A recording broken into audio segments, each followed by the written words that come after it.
One of the things I've learned pretty well over this generation, as developers have been bringing old classics back to experience once again, is that it can be tough to go back to earlier days. While I never played it back when it came out, I'd always heard of Clock Tower, which people had to import at the time, being an early days horror classic.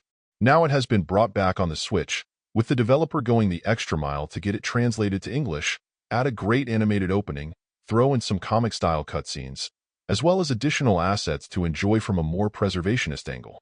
The story is relatively simple to start, with you controlling Jennifer, an orphan who has been brought to the creepy Barrows family manor with the promise of a better life. Of course, things pretty quickly go bad, and you'll spend the rest of the game trying to explore the house in an old-school point-and-click adventure sort of style. Your challenge will be to avoid the murderous scissorman as you go, who has a very large and lethal set of shears that he'd love to cut you to bits with. You'll have the option to play the game as it was originally released, or the updated rewind version, which does have some of the enhancements mentioned above. The thing is, even enhanced, you'll really need to lower your likely expectations for how the game will play.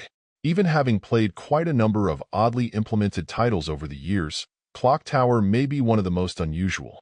You'll need to use your joystick to move a cursor around the areas you'll walk through in order to find elements you can inspect or act on, but the use of the trigger buttons to move right and left, and then your action button are a bit odd.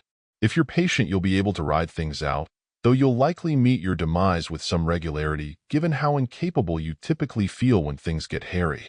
Multiple endings await if you persist, so in that sense there's some replayability here, but you really will need to dial back your expectations to get some enjoyment out of it. For the people who played it back in the days of its original release, I have no doubt there'll be a nostalgic pull to check it out once again, and previously familiarity would likely help some of the game's choices seem less odd. But for more modern gamers, I'd say this one is worth checking out some videos and opinions for first, since its style is undoubtedly tough to get used to. Overall, my final score for the game ended up being a 6.6. And if you're interested in picking it up, it's currently available on the Switch eShop for $19.99. Thank you for taking the time to listen to this review. And if you'd like more information or ideas of indie games worth checking out on Switch, be sure to click on the link provided in the description. Until next time.